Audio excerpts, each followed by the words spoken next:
So what are the main problems with the modern fitness industry at the moment? Well, firstly, there's too much information overload. There is so many problems in terms of having the most optimal routine, and it starts to mess with people's minds. People are trying to but I can't really commit to it. I want to do 5 days. I want to see results as quickly as possible. But you don't commit to it. That's the problem. A lot of people have too many things to juggle. You got family, you got work expenses, you got relationship building, and you just got to be outside the gym. The gym is not just your personality. It's just one little key part of you. That's another thing, expenses.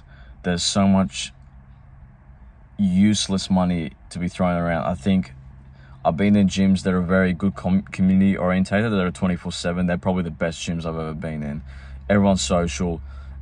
Everyone's got their own quirks. Everyone's different.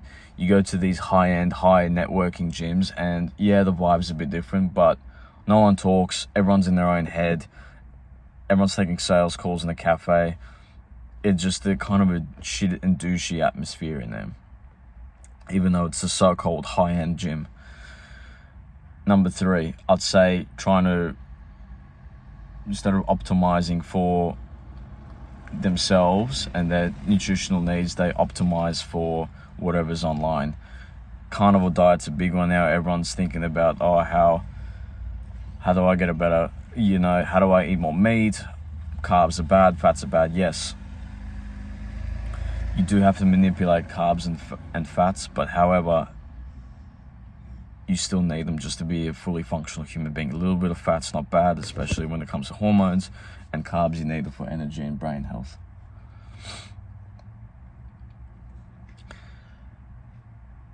Number 3 is just time. You gotta have time. You gotta make the time to recover. So you gotta make time to obviously recover and rest from all the training you've been doing. You got to recover mentally from all the mental stimulation that you've had at work, social obligations as well. You got to make time for social interactions, but then also recover so you can detach a little bit and focus on your inner self. And another thing I'll say is there's too much emphasis on unrealistic expectations, and that I have to hop on this sort of thing or that sort of supplement or this sort of gear. Firstly, there's a lot of fitness influencers there that are, they're doing their own thing. They monk out in the gym and they just occasionally go on holidays here and there. And they have all the time in the world to relax. They've got someone else doing their work for them and they're promoting someone else's product. Now, I personally don't have a problem with that. I've been friends with people in the past that have done that, and I've been in that sort of field myself. So there's no dramas with that at all. I think there is no problem. Like, they're living their life and they're getting what they have to do, and they're getting the most out of themselves as well. However, to the dads and mums and dads that have to juggle family responsibility, looking after kids, driving them to sports, you have pets to walk, and then if they're not doing well, you got to take them to the vet. You got elderly people, family. You got work, stress and obligations. You got yourself to juggle your own stuff. You don't have the same time and the same routine that's going to help what those fitness influencers and those affiliate marketers are doing. You got to figure out what's best for you.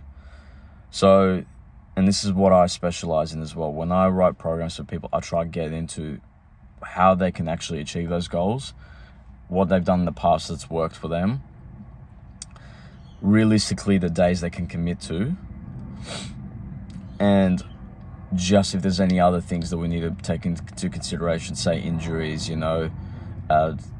time, the nervous system, what triggers them, how fit they are, and then essentially their goals as well. If they want to stack on weight, if they want to lose weight, if they want to get stronger, if they're getting ready for a sport, if they're going on holidays and want to be fit and healthy for a hike. You write down the goals, write down what you can commit to, and then just build a routine around that using the key movement patterns. If you need help with all that sort of stuff, I do have a few spots with coaching. I'll put the link below and I'll look after you. So we'll go through all that. We'll dissect with realistically what you've done in the past, what worked and what hasn't worked, what you're missing, what your goals are, and the days that you commit to. So apply with the Kenley link below, and thanks for watching.